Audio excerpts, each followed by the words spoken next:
Hello and welcome to another edition of Motor Cars Enthusiasts. Right off the bat on today's show, Aston Martin showing us a little bit of teaser shots of the brand new Rapide EV. Now we're assuming this vehicle, even though it hasn't been said as of yet, will be making its official debut at the Paris Motor Show in just a month's time.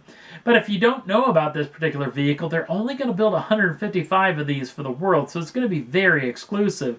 Over 300 miles of range, over 600 brake horsepower, 0 to 62 in under 4 seconds with a top speed of 155 miles an hour.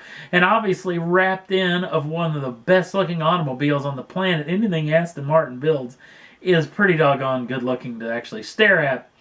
Now, the trick is we haven't heard pricing on this particular vehicle, but we have heard the availability. We already talked about the 155 built. Also, we actually know a starting date. This thing will be in dealer showrooms. It'll be around this time next year in the fall of 2019. So we'll definitely keep you tuned if we hear more about this vehicle. Next up on the list, talking about sexy automobiles. Remember this particular machine? Back, probably 6, 7, 8 years ago, Jaguar showed off this CX75 concept, and this thing was something to behold. It was a big range-extended hybrid vehicle. Actually, it was running turbine engines as the range extender. Very, very beautiful automobile. Obviously, it made its debut too in the James Bond film known as Spectre. Well, there's one of these vehicles up for sale as we speak over in Europe. And if you want to get your grubby little mitts on it, you got this opportunity right now. Now, there was 5 of these built for the world. Obviously, none of them actually built to sell. Jaguar actually kept one of them, and the 4 other ones were actually used in the movie Spectre. One of them being the star car, or the hero car, and the other 3 actually being stunt cars. The one in question that's actually for sale right now is one of the stunt cars.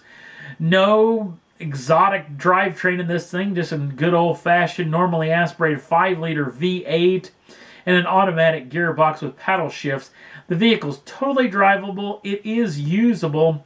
The trick is without an actual VIN number, it can't be legal for road use, so you can't actually license this thing for the street. But if you're the person that's got the kind of funds that you want to build or actually own a vehicle that's somewhat of a talking piece, or even what I like to call a stair car, vehicles that probably wouldn't be that fun to drive, but definitely be great to actually just sit back with a nice drink or a cigar and actually stare at for long periods of time.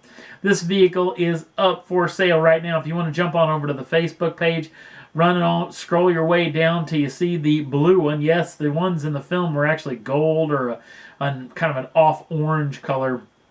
This one's actually been resprayed back blue. And this vehicle is up for offer. You can click on the link and see just what exactly they want for this particular machine, because they haven't released that information. I'm assuming they're looking for serious inquiries only as far as they release that info. And next up on the list, some sad news. Don Panoz, longtime automobile manufacturer along with racer, actually passed away at the age of 83. Mr. Panoz actually made his fortune, oddly enough, with the nicotine patch. I say oddly enough because Mr. Panoz smoked a pack a day till the day he died. He never actually used this particular product, or he actually probably used it, but the man actually really loved smoking. This fellow, once he made his fortune, actually started the Panoz Automobile Company with his son. His son was actually head over the road car division, and Don Panoz actually took over the racing division. In fact, if you've raced the video game Gran Turismo in the early iterations, chances are you've driven the Panoz GTR1 car that actually won its class at 24 Hours of Le Mans back in the late 90s. Not only did Panoz have racing success as a competitor, he actually started his own racing series. The American Le Mans series was actually a race series right here in the United States, and actually was running with vehicles that actually performed at the 24 Hours of Le Mans, and it was actually a series to actually run up to the series of the 24 Hours of Le Mans, along with the back half of the Petit Le Mans series here in the United States. Mr. Panoz also, like what Ted said, had a road car division headed up by his son. You may remember the Panoz Roadster, or even more, the Panoz Esperante, which I've actually got to be in the presence of 3 times in my life. The first time was at the Chicago Motor Show. Got to see a pair of those on the Panoz automobile stage. along with one I actually spotted in the wild. In fact, you know what? I've got a photograph of this somewhere in the archives. I'll start digging around, see if I find this thing, I'll put it up on the Facebook page. You can check it out. I think the thing was sitting in front of a hair salon. The last Esperante I actually got to lay eyes on was at a automobile auction in Florida earlier this year. Sadly, Panoz passed away at the age of 83, so we'll miss him greatly. Another person we're going to miss greatly who passed away over the past several days is actor Burt Reynolds. Now, really, Burt Reynolds didn't really have any ties to the automobile industry, but did make some super fun yet somewhat campy car movies back in the 70s and 80s. In fact, some of the films that he was best known for is he hooked up with an ex-stuntman turned movie producer and director Hal Needham.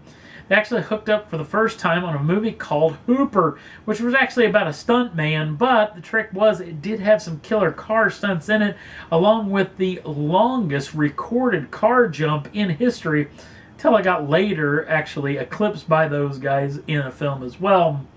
Obviously, he did a lot of other car films, including one of my favorites, The Cannonball Run, one of the funniest little deals in that particular one, especially the original Cannonball Run. Burt Reynolds and Dom DeLuise racing around in that ambulance. The ambulance was actually used as an official competition car in the last Cannonball Run by the aforementioned Hal Needham. And also Brock Yates, who actually developed the Cannonball Sea to Shining Sea Trophy Dash race that actually ran 4 times under his tutelage. That was a pretty cool little film as well. Also the one he's probably best known for, Smokey and the Bandit, where he actually brought to prominence that late 70s, early 80s Trans Am, the black with the gold trim. That was a super gorgeous piece, a kit, and actually well sought after by collectors even today. His last of his car films was actually that 2005 remake of The Dukes of Hazzard, where he actually played Boss Hogg in that particular film. Sadly, Mr. Reynolds has passed away as well at the age of 82, and he will be sorely missed in the movie career industry.